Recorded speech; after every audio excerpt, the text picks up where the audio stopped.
Hello friends, कैसे हैं आप सब। उम्मीद करता हूँ अच्छे होंगे। तिवारी कैपिटल्स के आपके अपने इस यूट्यूब चैनल पर मैं प्रतीक आपको स्वागत करता हूँ। चलिए देखते हैं मंडे मार्केट किस तरीके से मूव कर सकता है। और उससे पहले हम जान लेते हैं कि हमने कल किस बारे में बात की थी कि मार्केट किस तरीके से रह सकता है आज के दिन। हम जब निफ्टी में आएंगे तो ये लाइन जो मैं 2 लगा के गया था 22,518 के आसपास, और नीचे की लाइन लगाया था मैंने 22,390 के आसपास, 388 के आसपास। इस लाइन के अंदर रहेगा तो हमने कहा था कि हमें ट्रेड नहीं करना है। ये लाइन अगर ब्रेकआउट होता है, ये कल कल का देखिए, कल का जो चार्ट यहाँ पर है, ये काफ़ी ऊपर गैप अप ओपनिंग हुआ, उसके बाद में काफ़ी शार्प नीचे फॉल आया, और उसके बाद दोबारा रेंज के अंदर आकर के दोबारा उसने ब्रेकआउट देने का कोशिश किया था, और एक पैटर्न बनाया था जिसको मैंने कहा था डब्ल्यू पैटर्न टाइप कुछ बन रहा है। इसका मतलब मुझे लगा था कि ये जो मोमेंटम आया, ये वी शेप और उसके बाद डब्ल्यू, तो मुझे लगा था कि ये एक बुलिश पैटर्न है। आज आप देखोगे तो मार्केट हल्का सा गैप डाउन खुला निफ्टी में। गैप डाउन खुलने के बाद में एकदम पूरे दिन फ्लैट रहा, और जाने जाते समय थोड़ा सा एक दो कैंडल का ऊपर की तरफ मोमेंटम देखे गया है। हालांकि इसकी क्लोजिंग यहीं कहीं आई है, लेकिन ऊपर की तरफ मोमेंटम तो मिला है। अभी कोई ट्रेंड में चेंज नहीं आया है। हम डेली चार्ट पे भी जाके देखेंगे तो ये तो वीकली चार्ट हो गया, डेली चार्ट पे भी अगर हम देखेंगे जाकर के तो मार्केट अपने ऑल टाइम हाई के एकदम पास है, और कोई चेंज नहीं आया है। एक भले एक रेड कैंडल बनी थी हमारी हैमर, लेकिन उसके बाद में ग्रीन कैंडल मिली, उसके ऊपर मिलने से तो अच्छा होता है, लेकिन अगर साइड में मिली तो कोई कोई प्रॉब्लम नहीं है। आज एक तरीके से हम बोलेंगे तो हॉल्ट आया है मार्केट में। निफ्टी की बात करते हैं तो बैंक निफ्टी का केस तो पूरा अलग है। क्या हुआ वहाँ पे, जो हमने बात की था एग्जैक्टली वही हुआ है। लेकिन निफ्टी के बारे में बात करेंगे तो एक ये छोटा सा हमें रेंज में एक मोमेंटम देखने को मिला। मार्केट ने यहीं पे टाइम पास बिताया है, और बुलिश मोमेंटम जो है वो अभी भी जारी है। ये जो लेवल बने हैं, ये लेवल इंपॉर्टेंट लेवल है। इसके अगर अंदर मंडे को मार्केट यहाँ नीचे कहीं गैप डाउन खुल जाता है या यहाँ से खुल के नीचे निकलने का ट्राई करता है, तो ये पूरा का पूरा जो सेटअप है मोमेंटम है वो चेंज हो जाएगा। अभी मुझे ऐसा लगता नहीं कुछ भी ऐसा होगा। पर्सनली मुझे फील होता है कि मार्केट हमारा ऊपर की तरफ यहाँ से निकलेगा, साइडवेज खुलेगा, ऊपर की तरफ निकलेगा, या तो प्रॉब्ली ऊपर ही खुल जाएगा और ऊपर थोड़ा सा कैंडल एक ऊपर की तरफ यहाँ से मोमेंटम दे के दोबारा फिर नीचे की तरफ वापस आएगा। वो हम ट्यूसडे के लिए देखेंगे। अभी मंडे का एनालिसिस तो यही है। एक मैं बहुत इंपॉर्टेंट चीज़ बताने वाला हूँ आपको। कल रात को जो यूएस मार्केट्स थे वो बहुत ज़्यादा गिरे थे, बहुत मतलब काफ़ी एक बड़ा सा उसमें उन मार्केट्स में क्रैश आया था। आप एक समझिए कि यूएस की जो इकोनॉमी है वो सबसे बड़ी इकोनॉमी है।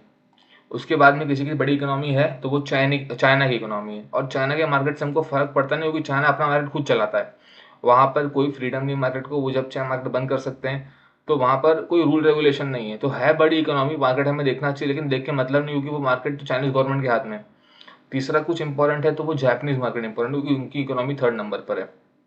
आप देखोगे तो यूएस मार्केट जो था, यूएस मार्केट और जापानीज मार्केट दोनों, जापानीज मार्केट तो 2-2.5% तक नीचे तक गिरा है, और यूएस मार्केट एक 1.25% के आसपास, और एक उनके 3-3 इंडेक्स है तो एक 1% के आसपास था, एक सवा के था, और एक 1.5% के आसपास था। ये उनमें फॉल आया था।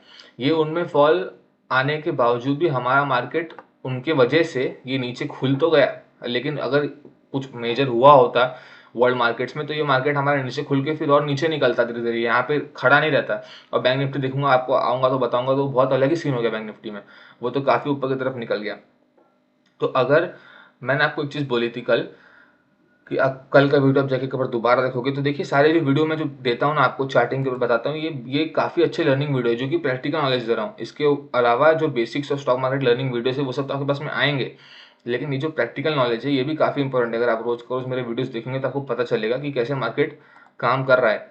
मैंने आपको एक चीज़ कही थी कि ये जो चार्टिंग पैटर्न्स होते हैं ये किसी भी कंडीशन में काम करते हैं, जब तक कोई एक्स्ट्रा ऑर्डिनरी इवेंट ना आ जाए, कहीं कहीं बम हम ना फट जाए, कुछ ना हो जाए, तब तक ये सारे जो चार्टिंग पैटर्न है सब काम करते रहते हैं। यूएस में जो क्रैश आया वो मार्केट लग रहा था कि वो बेरिश है, वहां पर जो पैटर्न बन रहे थे वो बेरिश पैटर्न थे।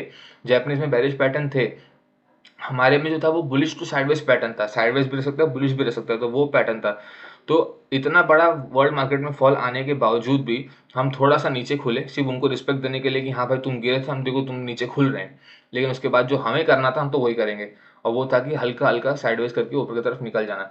अभी मंडे को साइडवेज खुल के ऊपर की तरफ निकल सकता है, एक यहाँ पर एक मोमेंटम हमें मिल सकता है, और या तो एकदम ऊपर खुल सकता है और यहाँ पे थोड़े टाइम ऊपर खुलने के बाद में टाइम पास करा के फिर हल्का सा नीचे की तरफ थोड़ा करेक्शन करेगा, क्योंकि हालांकि आप देखोगे तो ये काफ़ी बड़ा मूव ये आ चुका है यहाँ से, अगर आप देखोगे तो ये अच्छा अच्छा खासा मूव आया है, तो थोड़ा बहुत ऊपर खोल के नीचे खोल भी देगा और इस रेंज में दोबारा ले आएगा, तो ये बहुत बड़ी बात है नहीं। बैंक निफ्टी का बात करेंगे तो बैंक निफ्टी में तो जो हमने बात की थी एग्जैक्टली वही हुआ है। ये हम एक ट्राइंगल बना के लाइन ला के गए थे, ये आज का मार्केट है। अब ये ट्राइंगल ऊपर की तरफ कटा है। अब ये जो ट्राइंगल पैटर्न बना था ना, ये ट्राइंगल पैटर्न का जो ब्रेकआउट होता है, ब्रेकडाउन होता है, बहुत इंपॉर्टेंट होता है। आने वाली सीरीज में जब हम टेक्निकल एनालिसिस की सीरीज बनाएंगे तो उसमें हम ट्रायंगल पैटर्न के बारे में बात करेंगे, कितना टाइप्स ऑफ ट्रायंगल पैटर्न होते हैं और उनके ब्रेकआउट से क्या फर्क पड़ सकता है। अभी हम कल कल ये परसों नरसों, ये पिछले पिछले हफ्ते का मार्केट है, ये कल का मार्केट है जो गैप से खुला था या नीचे बनाया। तो मैंने आपको बोला था कप एंड हैंडल पैटर्न, अगर आपको वीडियो में याद होगा। ये आज का भी फिलहाल के लिए आप भूल जाओ, हमने कप एंड हैंडल बोला था। कप एक तरीके से यहाँ पे आप देखोगे तो ये कप बना है और एक कप का हैंडल बना है। कप एंड हैंडल पैटर्न बना था। कप एंड हैंडल पैटर्न एक बुलिश पैटर्न होता है और साथ में आपको ट्राइंगल भी मिल गया। तो ये छोटी छोटी चीजें होती है ना, जो आप ऑब्जर्व करते हो और उसके बाद अपने चार्ट्स पर लगा के देखते हो, फिर जब वो होते हुए दिखता है आपको, तो आपको अंदर से काफी अच्छा लगता है कि ये कुछ तो हो रहा है यहाँ पर, और आप जो कर रहे हो सही हो रहा है, आप जो कर रहे हो गलत नहीं है, आपका व्यू गलत नहीं है। तो एक कप एंड हैंडल पैटर्न बनाया है, साथ में ट्रायंगल भी था। बुलिश मोमेंटम तो था ही पहले से, और वो ऊपर की तरफ उसने काटना था, उसने काटा। हालांकि एकदम स्ट्रेट मोमेंटम शुरू में नहीं आया, लेकिन अगर आप एंड में देखोगे तो बंद होते होते काफी अच्छा मोमेंटम देखे वो गया है। अब ये लाइन का काम तो हो चुका है, तो इस लाइन को हम निकाल देंगे और हम कुछ नया बनाएंगे मंडे के लिए। और नया क्या बनाएंगे कि हम देखेंगे हमारे ऑल टाइम हाई के चार्ट्स क्या कर रहे हैं, हमारे ऑल टाइम हाई पे क्या चल रहा है। तो हम यहाँ पर एक लाइन अगर हम बनाएं तो एक ये लाइन बनती है, और एक ये तो ऑल टाइम हाई की लाइन तो है ही। तो आप देखोगे, हम्म, तो ये वाली लाइन भी ऊपर की तरफ आज बहुत ही अच्छे से कट चुकी, जो हमने लाइन बना के हम गए थे। छोटे टाइम फ्रेम पे एक बार हम आते हैं, तो ये वाली जो लाइन थी देखिए कैसे ऊपर की तरफ एकदम कटी है। हालांकि यहाँ पर भी एक छोटा सा रेजिस्टेंस और होना चाहिए, और उसके ऊपर देखिए एक ये हमारा ऑल टाइम हाई का लाइन है। ऑल टाइम हाई में सिर्फ एक ही लास्ट कैंडल बनी थी। आप देखोगे तो ये जो छोटी सी कैंडल है यहाँ पर, इस कैंडल को हम डोजी कहते हैं। आने वाली कैंडल की सीरीज में भी आप समझोगे डोजी क्या होती है। जो डोजी ये होती है कि जिसकी छोटी सी कैंडल होती है, इसका ऊपर हाई और ये लो, जो विक और टेल, इसको विक कहते हैं, इसको टेल कहते हैं। ये बड़ा सा होता है, और एक जो बॉडी होती है बीच में, ये छोटी सी ग्रीन कलर की आपको बॉडी दिख रही होगी, तो ये लास्ट कैंडल है। उसके अलावा यहाँ पर ये एक सपोर्ट एरिया है जो उसने लिया था, 500 पे लेने का ट्राई किया था, और एक सपोर्ट उसने और कहीं बनाया था, तो वो ये एरिया पे बनाया था। इसको हम कहेंगे मोटा मोटी 220 के आसपास। और वो वाला एरिया तो जो ये आपको मैं अभी बना के दिखा रहा हूँ, ये तो हो चुका है ब्रेक। तो और ये ब्रेक हुआ है, और ये ब्रेक के आसपास यहीं पे क्लोजिंग भी आई है। 500 रुपये के आसपास तो क्लोजिंग नहीं आई है इसकी, आई है 493 के आसपास, मतलब यहाँ कहीं क्लोजिंग आई है 493। हाँ, तो इसी लाइन के आसपास, इसी लाइन, जो ये लाइन है हमारी, ये इसको हम जो रेजिस्टेंस की तरह काम कर रही थी, अब वो शायद सपोर्ट की तरह काम करनी चाहिए। और मंडे को एक झटका ऊपर और मिलना चाहिए मार्केट को, यहाँ पे एक हरी ग्रीन कैंडल बननी चाहिए, और उसके बाद में फिर हल्का सा नीचे की तरफ आके मार्केट ठंडा होना चाहिए नेक्स्ट वीक के लिए। अगर ये व्यू गलत हुआ तो मार्केट हो सकता है नीचे कहीं भी खुल सकता है, नीचे खुलेगा, थोड़ा टाइम बिताएगा, उसके बाद दोबारा की तरफ नीचे की तरफ निकल जाएगा। हालांकि ऐसा कुछ भी होता हुआ दिख नहीं रहा, ना निफ्टी में ना बैंक निफ्टी में। बैंक निफ्टी में काफ़ी अच्छा मोमेंटम आ चुका है ऑलरेडी। निफ्टी थोड़ा ठंडा पड़ा है पिछले 2 दिन से, उसमें कुछ मोमेंटम आया नहीं है, तो हो सकता है कि उसमें कुछ मोमेंटम आ जाए मंडे के दिन। लेकिन आप देखिए बैंक निफ्टी काफ़ी स्ट्रॉन्ग तरीके से ऊपर की तरफ मूव कर रहा है। इसमें ज़्यादा कुछ हमें और अपना दिमाग नहीं लगाना, सिंपल ये जो बुलिश मोमेंटम है इसमें कुछ छेड़छाड़ नहीं करना है। हाँ, अब ये एक चीज़ है कि थोड़ा सा जो अम, थोड़ा सा